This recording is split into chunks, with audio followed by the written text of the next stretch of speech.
So the Supreme Consciousness,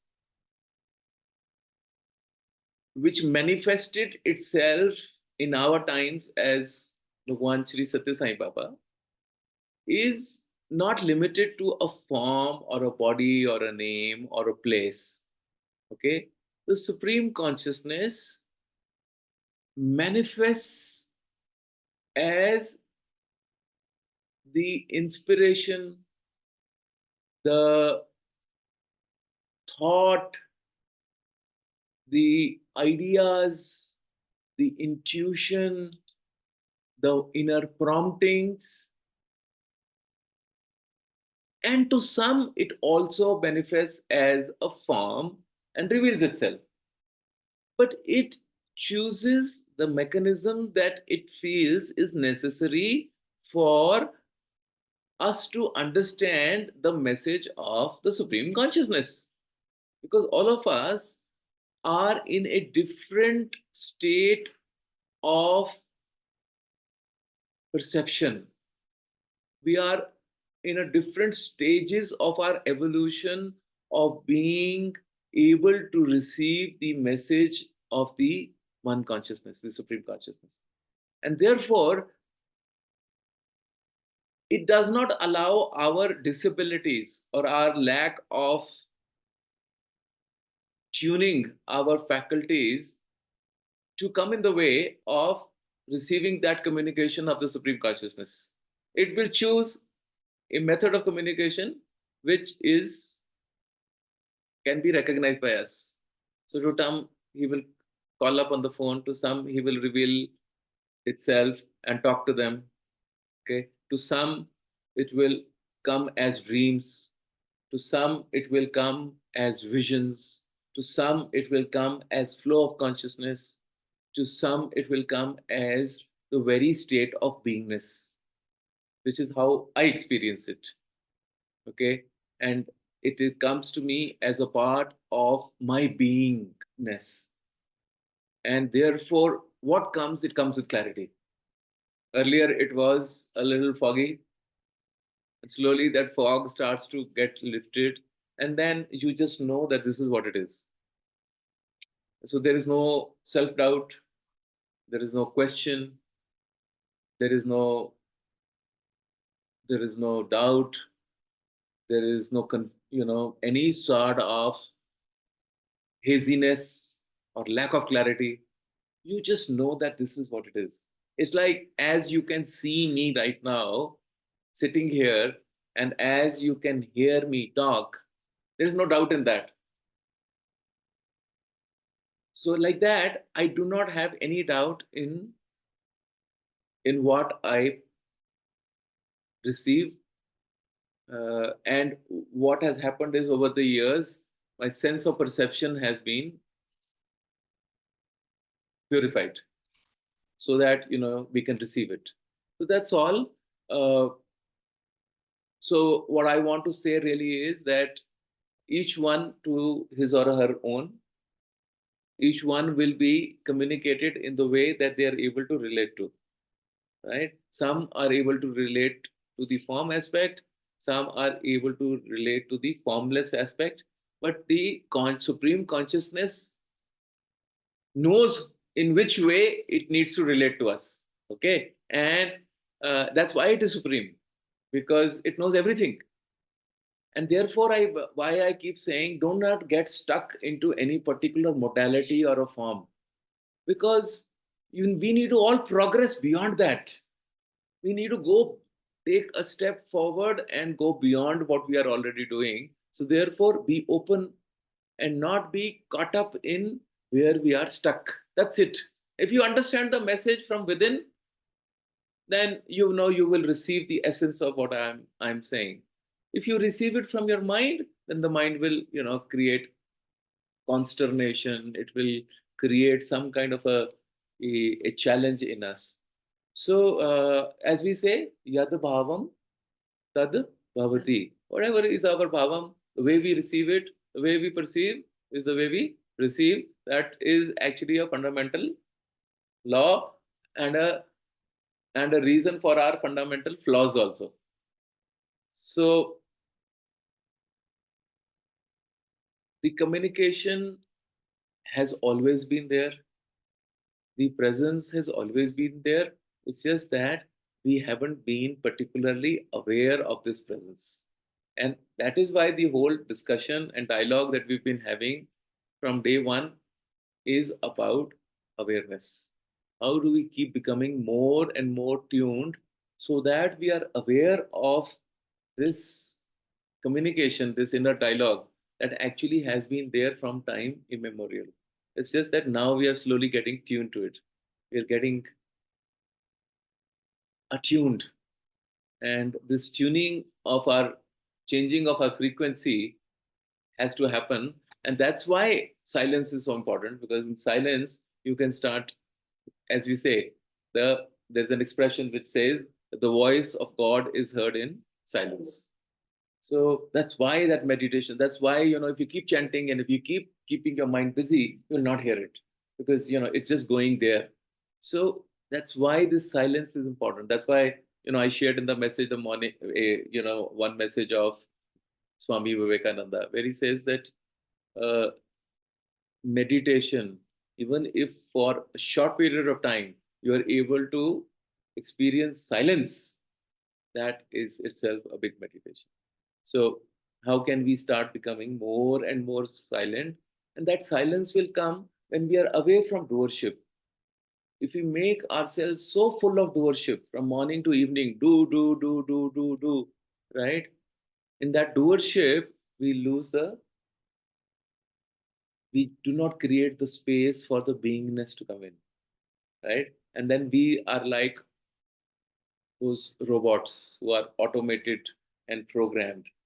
Tut, tut, tut, tut, tut, tut, tut. Morning to evening, we just go through a process, right?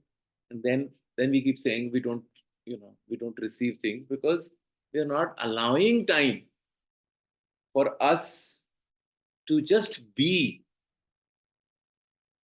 So in Zen, in Buddhism, in Taoism, in even the practices of our saints and sages of the Himalayan tradition, they say you want to do something, if you're really into doership, then we'll give you the path of do nothing.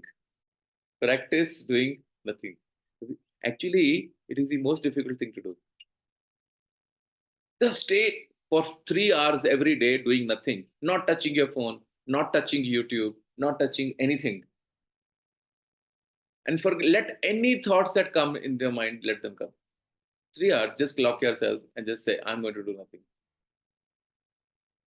It's going to be the biggest torture of your life. After half an hour, you'll start fidgeting. You will want to run away from there. Right? This is what we need to practice actually. Because as we said, we are already the self. It's just that the realization isn't there because of so much chatter. And that is why since we can't sit idle, we start chanting internally. Because it's saying, no, chanting is very good to calm your mind, purify, chitta shuddhi. Nam smarna is for chitta shuddhi. But you have to go beyond that, no? You have to go take one step forward and say, okay, my morning period is chanting. Sometime I'm going to practice doing just nothing. I'm going to sit with myself. Don't call it meditation, because if meditation creates a problem, the word creates a problem in your mind, don't call it meditation, right? Say, I'm going to practice a do nothing period. Create a joy. And as today morning's message, yesterday's message, if sadhana is not joyful, then there is in 10 lifetimes, 100 lifetimes, you can't do sadhana. It has to be joyful, first of all, because the whole idea of this journey is ananda. That's why we are doing sadhana, because we want to experience ananda. Now, if it is hard and tough, what we will do, our mind will avoid it. Okay, like my mind avoids yoga because it is hard and tough. But what I'm trying to say, that you've got to find ways of making your sadhana joyful, right? So, if for example chanting makes it joyful for you, bring some element of chanting into it, right? And then say, okay, now I'll do maybe 15 minutes of chanting, 15 minutes of silence. Okay? And slowly train yourself and then do 15 minutes of chanting.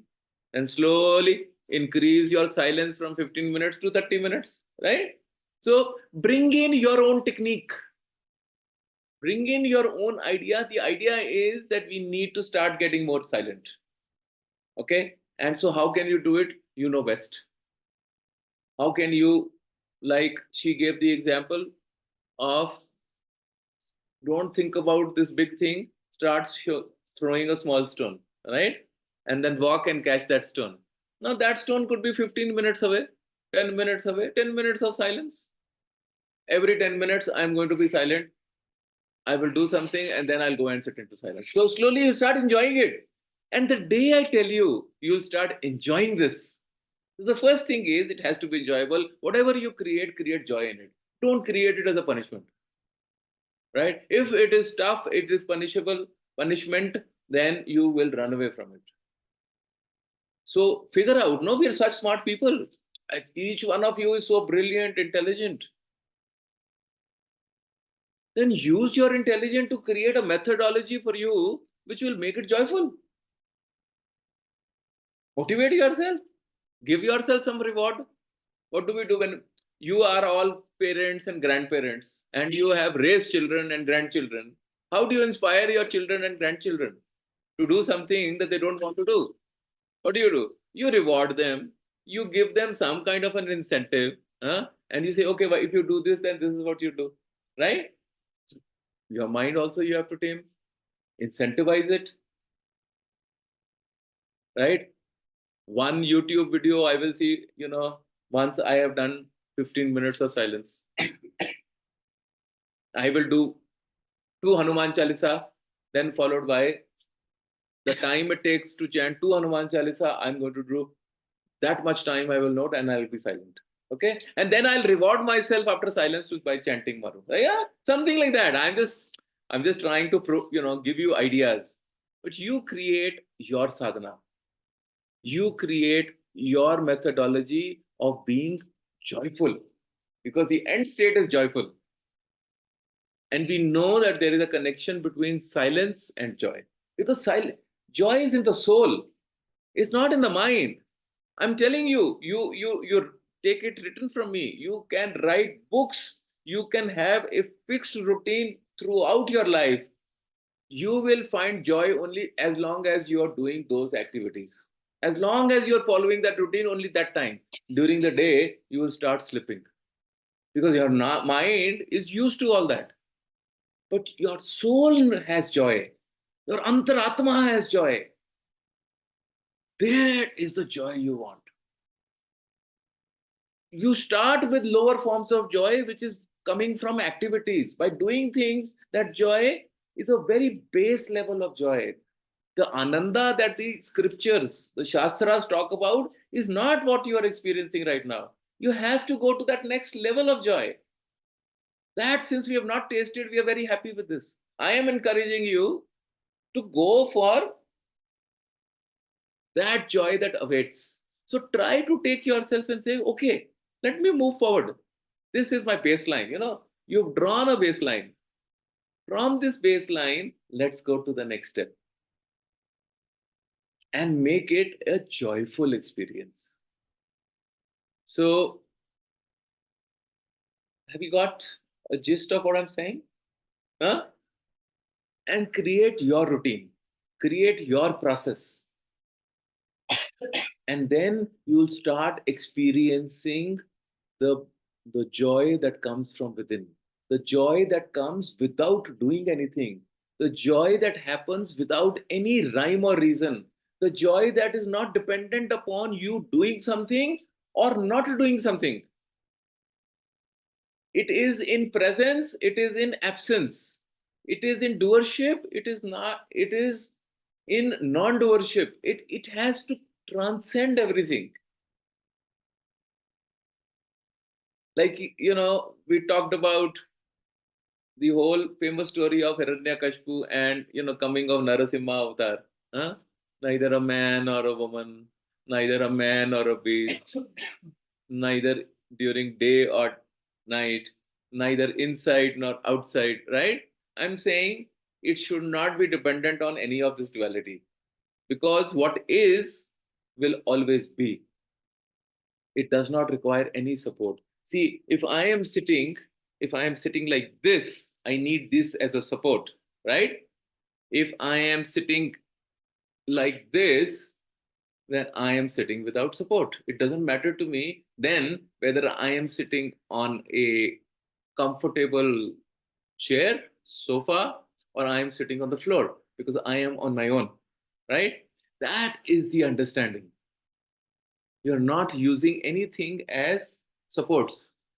Uncle is walking on his own, or uncle is walking with a stick. Stick is just a support mechanism. But ultimately, that support mechanism is only as long as you feel that you need something to hold on to. A day comes when you realize, I don't want it. That is where we need to go. Props, any external thing, chanting, breathing, yoga, mending your body are great starting points, very important points. But using that, you have to propel yourself forward. You have to go to that next level from there. So, as long as you understand what I'm saying, that why there is a need to do that, you can start integrating in your routines a little bit of this and a little bit of that. And then the blend starts coming in. Then you create your homogeneous understanding of the body, the mind, and then most importantly, the understanding of the soul or the spirit. And it starts to come together. But it has to come from within. And that makes it joyful, because then you start playing with it. Then you make it a game.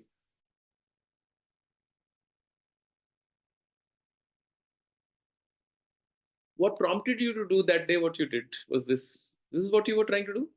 That stone? Huh? Small goals. Small goals? This is what I have learned from you. Instead of taking up the whole mountain, why not to go step by step? And it becomes playful also. See, that she's first time when she went, she was terrified and she couldn't do it. This time, nobody was around her. She did it on her own. I was watching her because I was walking ahead with Asmi, and I saw her doing this. And I thought, what a great idea. See, she's picked up, and she just, because it's almost straight like this, it's vertical, that climb. And so what she was doing, she was just throwing a stone a little bit forward, and she would go. She was just focusing on now going and picking up the stone. Yeah, and she never saw that this mountain, because the minute you see it, you say, "Oh, can't do it." Yeah, so that's how it is. Okay, very small thing, but if you understand it,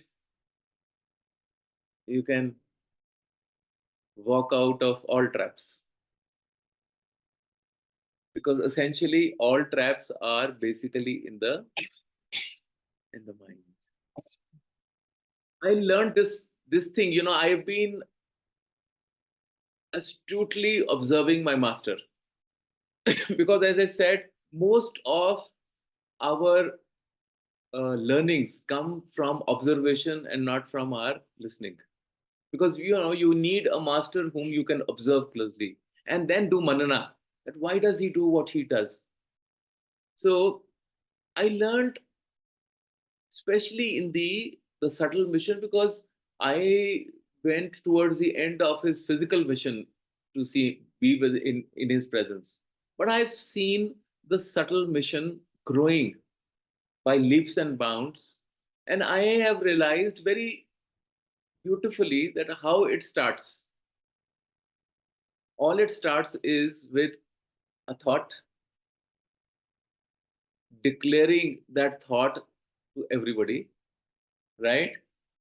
And then magically people start taking one step at a time, and in no time we have a project ready. Okay, so basically, if you ask people who are involved in it, no one is trying to do a big thing. Everybody is doing their small little thing, right? Which is what I shared with you about Nirvana Shatakam yesterday, and all the other things that I am seeing happening.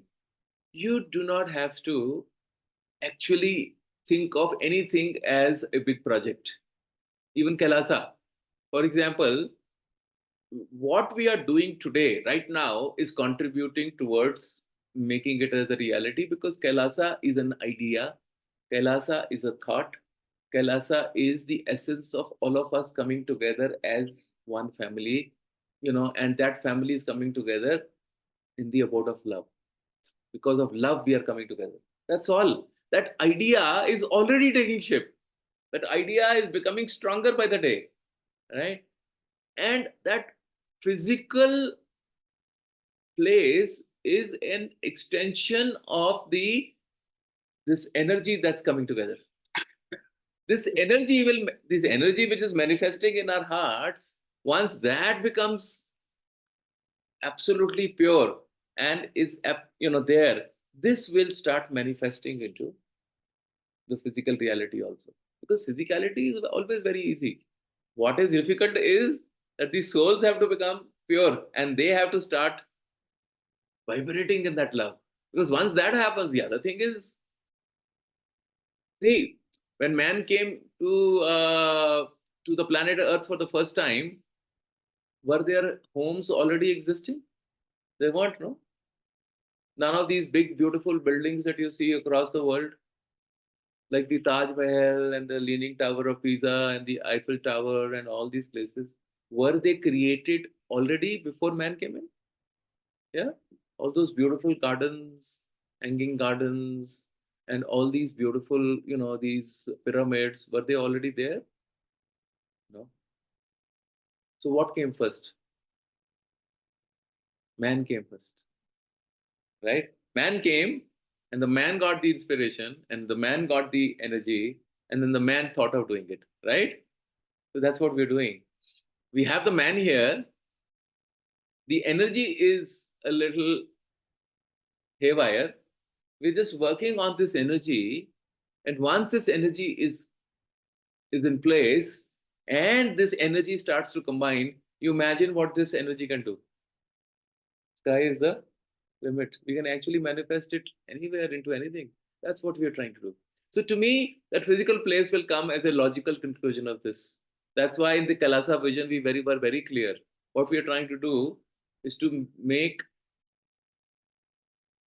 a showcase to the world that it is possible to live as one in love, even though we come from different backgrounds and different places, different cultures, different castes, and yet we can live as one.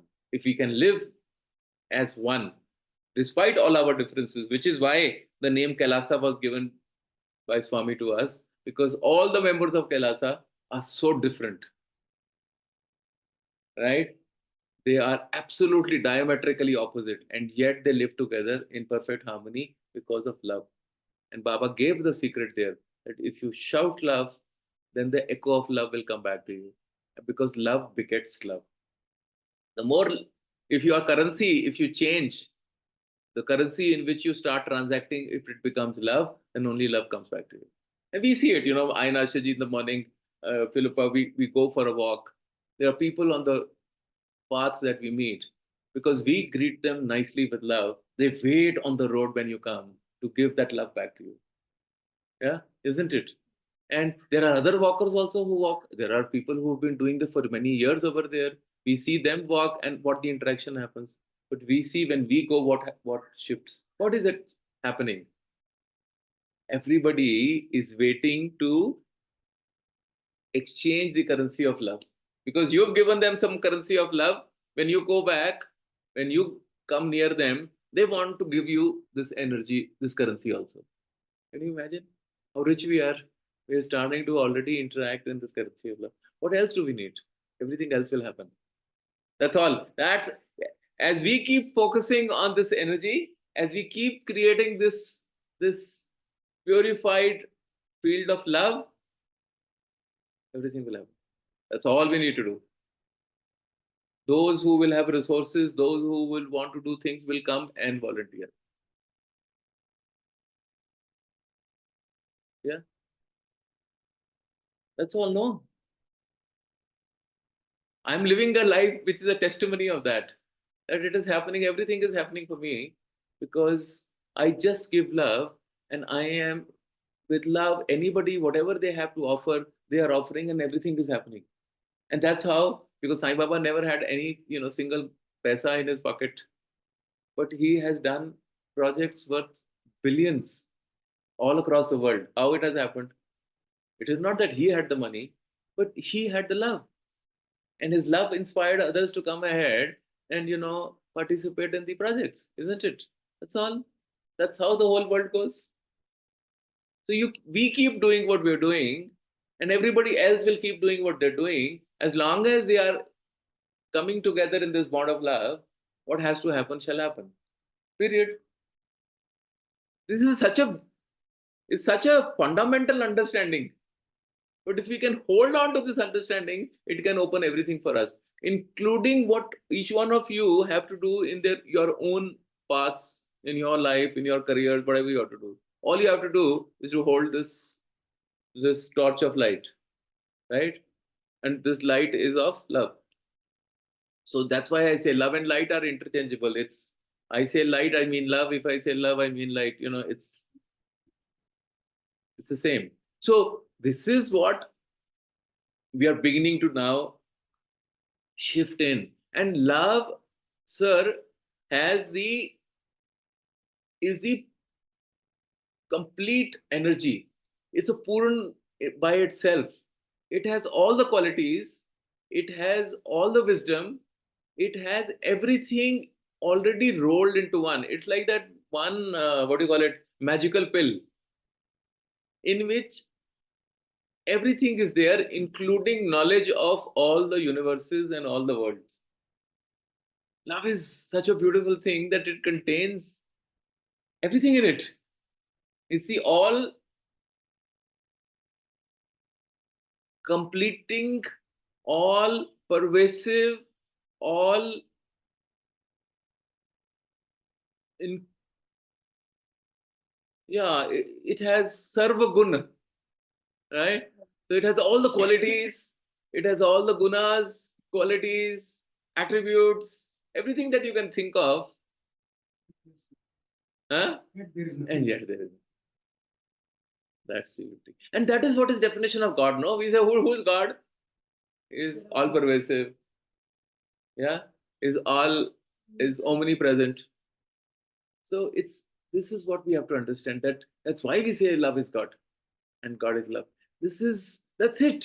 So why look for a Sai Baba? Why look for a person in a farm? Why not look for God, which is love? Why not look for love? Why not practice love? And but it has to be selfless love. No, it shouldn't be just I am, giving love only to Ashaji because she will make me hot chocolate every night and cake. No, and many other things and parantas on Sunday. I get she really feeds me very well. But if it is only based on that, right? That I keep making her happy, she keeps making me happy, then we're very selfish. But I should have the ability to tell her where I feel she slips. She may not like it, but I love her, therefore I tell her things, right? And she should also feel that if I am not understanding something, she should feel that she can say this to me and tell me. So this is where it has to go. And then it starts going beyond. Then it becomes a way. And then, suddenly from an ordinary mata, I become a Rajmata, right? Because something is shifting in you. And then everybody comes and says, there's a light in you that is coming, right? So there is something that is perceptibly shifting inside us. And slowly this shift starts to happen. And we begin to flower from within. And another way of loving starts. Not that we were not loving earlier. It is another way of love. quality of love changes.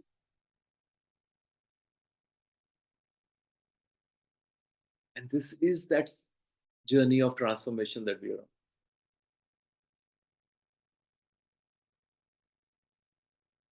So, like I say, if there is a problem outside, look inside. Right? What do you have to look inside? Solution. Yeah, solution, and start becoming more and more loving, more and more, more. And you have to stop thinking about yourself. Right? All the time it is about me, my comfort, my this, my that, my that, my that, my that.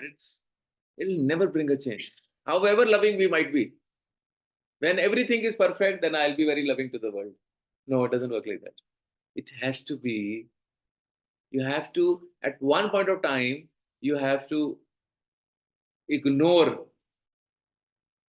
the demands of your body and you have to go beyond it. Like Baba used to show, no, he used to be in a lot of time, tremendous pain, tremendous discomfort, tremendous suffering, right? He wouldn't even let anybody know that he's going through something like that, right? So just continue what you have to do. I have learned another thing from Baba: the show must go on. The show must go on. You know, when I also decide something that this has to be done on that day, no matter if your body is not cooperating with you, you say, doesn't matter. You will go home and deal with it later on. What if the whole night you will not sleep? Doesn't matter. But this has been committed and you cannot go back on it. Right? As I said, no way back. It's so easy to, report sick and say, sorry, off duty today. It can't be. In this game, no off duty, no Sunday, no off moment. You have to be always on. How can love stop flowing? So this understanding, once you get, it's so beautiful. Actually, it is so effortless because the effort word is very heavy, isn't it? It's like Mala trying to yesterday walk up, and there was an effort, and she was finding it difficult to breathe, and she thought that her lungs are going to just burst out. So, but the word effort is a problem. But if it is joy, if it is a game, if it is fun, that you yourself want to put more effort than you possibly think you can. Yeah, that is a shift I talk about. If we are able to make this shift, and it is a very subtle shift, it is a subtle shift of perception. If you get what I'm saying, then you can bring in joy. That's why, when sir used to ask me, what should I do? I said, first of all, start doing, bring joy back in your life. Start doing things that you love doing. First, bring joy. Because if joy is not there, then you will not be able to do anything. He said, bhajans I love. I said, okay, start singing bhajans. Start listening to bhajans. Start from joy and then intersperse that joy with something which you normally don't want to do. And you bring it in and start incorporating it in such a way that there is joy before, there is something else you do in the middle, and there is joy, follows. And slowly, what will happen, this small gap in between, which you today think your mind thinks is not joyful, will start becoming joyful because you're looking forward to another joy that comes after it, right? And suddenly, your perception will start shifting for it. So, you need to create a process for yourself which brings this joy back. And once the joy comes in, then it takes you, it is a self-propelling path. It's a path that takes you further and further, and you look forward to having more and more moments of joy, right? So that's how this has to be converted. An outgoing person like me who liked always, every day in the evening, I would tell my wife, come, let's go. Where? Come, let's sit in the car, we'll go for a drive. What will we do with the drive? We will just listen to music. And on the way, maybe have ice cream. Because so much of restlessness. Can't sit at home. Yeah, that is how I used to be at a point. To saying, no, hold on. Yeah, one by one, slowly. Yeah, one started to say, what does it mean to be still? What does it mean to be slowly without any desires? To a point when Ashaji knows for almost 4 weeks, we don't go out anywhere. Just sit inside. Don't feel like going anywhere. The locals, whoever we have met on the walk, only we've met. And, they said, so, there are so many good people here. There is so much happening in this city. There are so many forums and clubs and get togethers that happen. And there are people from all over the country who have settled here, very interesting people. Why don't you come and join us on that? No desire, absolute no desire. I said, that path we have left. Whoever we are meant to meet will come and meet us. Just contentment and be on your path. Right? And our master has shown. I've given this example so many times the other day also. Satya Sai Baba has shown to us, born in a village with 100 people, became the center of the universe. People from all over the world went there without the master traveling anywhere outside of India, without having any communication with the outer world. What is it? The energy pulls. Ramana in his small ashram, sitting, a young boy, sitting in a corner, attracted people from all over the world. How did they happen? No one did anything. The energy travels, the goodness travels, the spirit travels, and the spirit calls all the ones who are ready to receive. That's it. Shirdi Baba. Shirdi used to be a sleepy town. The temple used to be having very few visitors, right? And then Manoj Kumar, actor, went to Satya Sai Baba. And Baba told him, he says, Baba, I want to do something for you. Baba said, you want to do something for me? He says, yes, make a movie on the life of Shirdi Sai Baba. That's how that movie of Shirdi Sai Baba came. And because of that movie, Shirdi Sai Baba got to be known from all over India and the world. And people started to flock. From that day onwards, you should ask people who are elder who have gone and been in Shirdi before this movie came. There used to be hardly any people. And after the movie, suddenly flocks of people started to go. So when this will happen, what is going to change, we don't know. Right? So this moment of change will come in every work of his. Today we are a few, tomorrow there will be many, and then in the coming days there will be a crowd. So it's bound to happen because that's how the master works, the master's energy works. That's it. What will happen will happen. We'll go through what we have to go through. There is no application of mind, there is no thinking. What will come, we will go with it. Go with the flow. And life happens by itself. As long as you are in that beingness, you're doing nothing. It is effortless, it is spontaneous.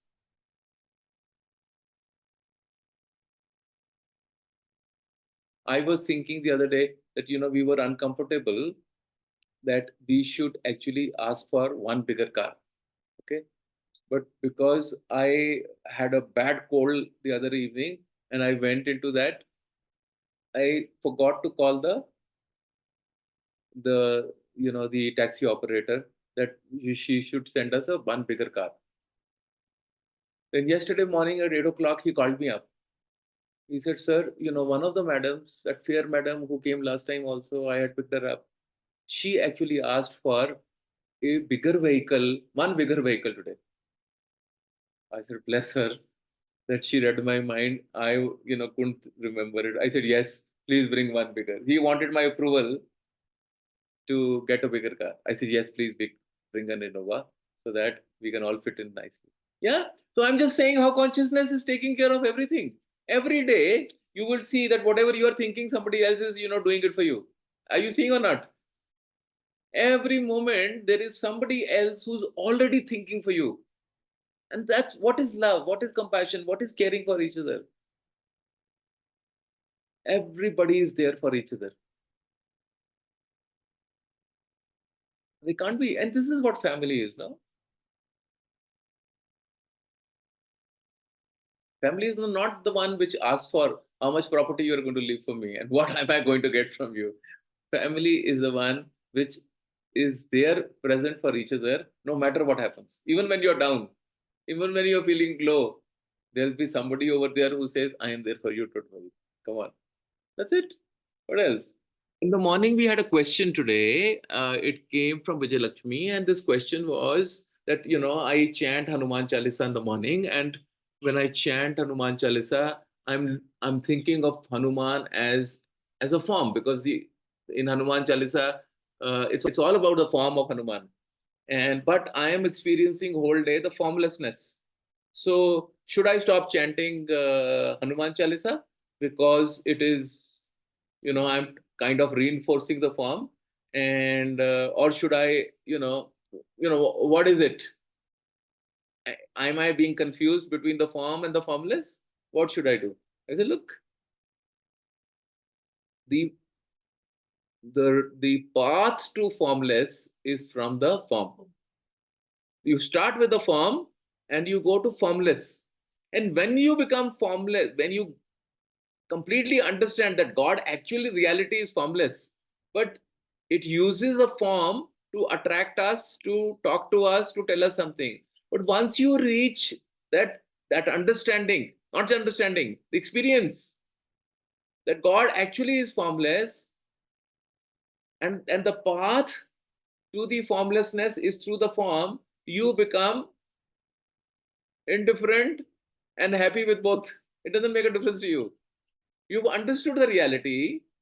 So, and if Hanuman chanting of a mantra or Hanuman Chalisa gives you joy, because remember, it's all about joy, you continue to do that because for you, that reality has become now, it has transcended the form.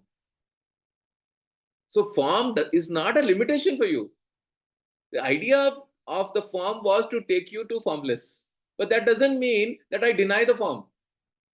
Can I in my life ever deny the form of my guru? I cannot.